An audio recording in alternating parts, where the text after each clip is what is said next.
Welcome to Local Living Tri-City, your go-to podcast for exploring the vibrant communities of Temecula, Murrieta, and Menifee. Join me, Liz Jones, as we dive into real estate insights and local business stories, bringing you closer to the heart of our Tri-City area. Let's get started with today's episode. Welcome back to Local Living Tri-City. I'm Liz Jones, your neighborhood real estate expert and community champion in Temecula, Murrieta, and Menifee. Today, I want to take a moment with you to talk about something that often gets overlooked in our day-to-day lives, but truly has the power to transform both personal growth and business success. We're talking about networking, not the kind of superficial name dropping or handing out business cards that never get looked at. I mean, genuine connection, people supporting people in a way that benefits everyone.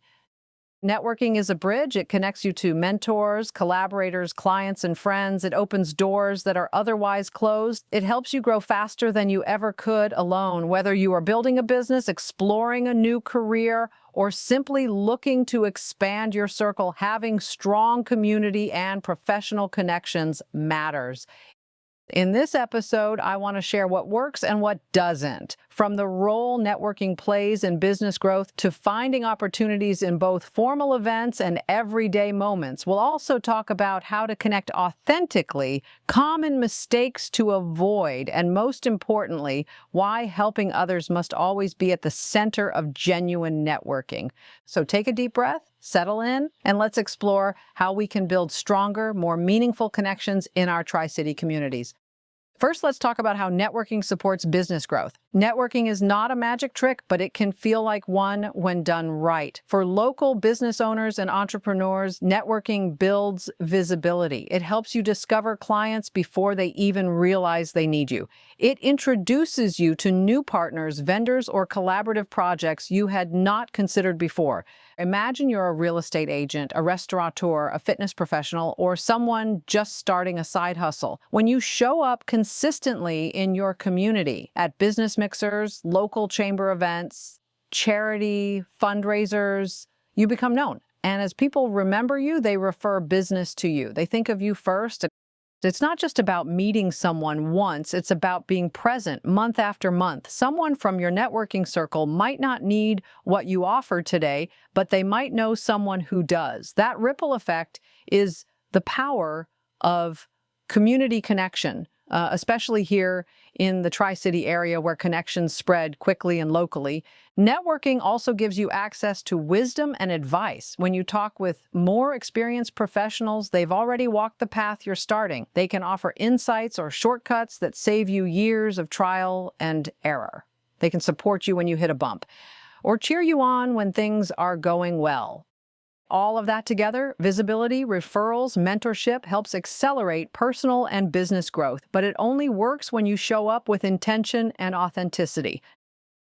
Next, let's explore coming to grips with the types of networking opportunities out there. Think of networking events and platforms as a spectrum. On one end, there are structured gatherings like business mixers, organized lunches, chamber of commerce meetings, or industry-specific meetups. These are often well-publicized, include introductions, refreshments, maybe even a speaker or two. They are ideal for meeting a group of new people in a short time.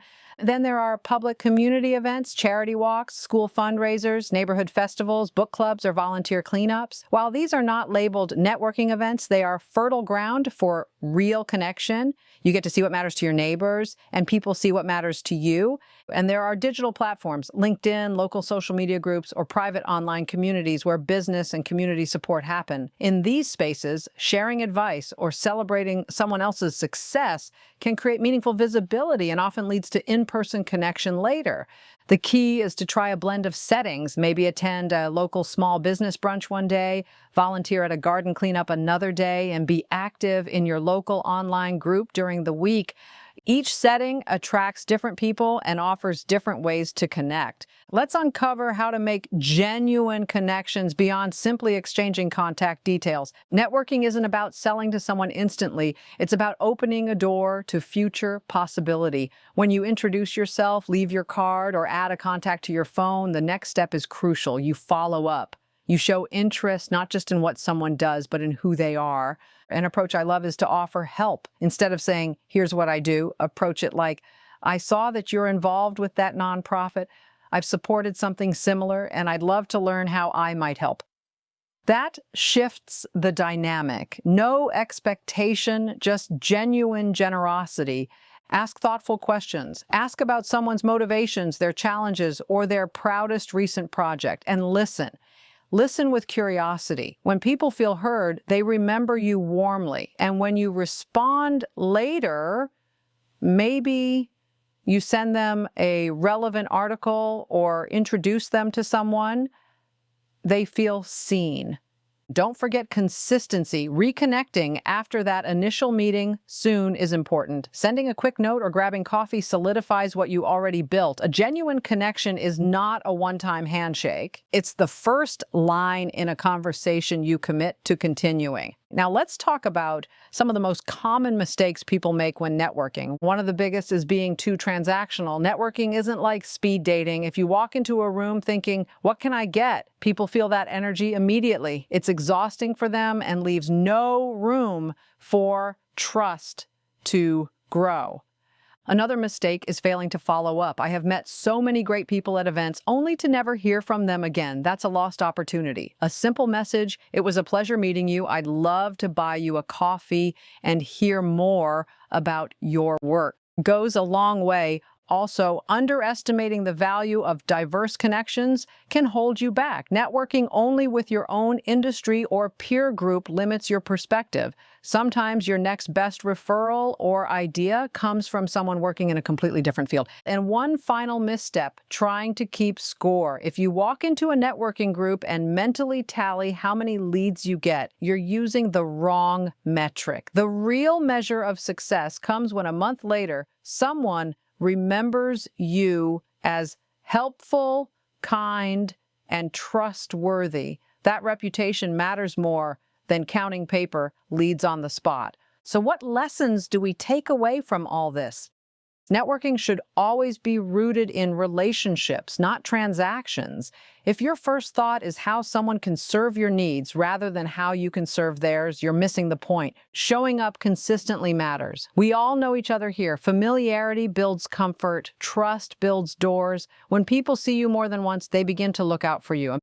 Being proactive and helpful is golden. When you help someone else make a connection, solve a problem, or share their story, you build goodwill, and goodwill always comes back around. Finally, be authentic. You don't need to be the smoothest talker or have the most polished pitch. Just show up as yourself, a warm, curious, generous neighbor who cares about community. As we bring this conversation to a close, I want to offer you a simple challenge. Attend a networking event in the next month, maybe something at your local chamber or a community volunteer day, or even a hybrid online group gathering. Commit to showing up and saying hello with curiosity. Then follow up with one person you truly connected with. Send them a thoughtful message, offer your support, or schedule a coffee chat or a walk around the neighborhood. And lastly, look around your circle this week. Who could use a referral, a kind word, or a helpful introduction? Who can you connect to someone else? We build community by lifting others, and that ripple becomes our local economy, our story, and our strength in Tri-City. If you'd like ideas on upcoming local networking groups or business events, you can visit the local chamber websites for Temecula, Murrieta, and Menifee. You'll find calendars, event listings, and resources on how to make the most of networking. Thank you so much for sitting with me today. I hope this conversation leaves you inspired to step out, connect, and help other people grow too. Until next time, stay curious, stay genuine, and stay connected. Thank you for listening to Local Living Tri-City. Stay tuned for more insights and stories from Temecula, Murrieta, Menifee, and surrounding areas.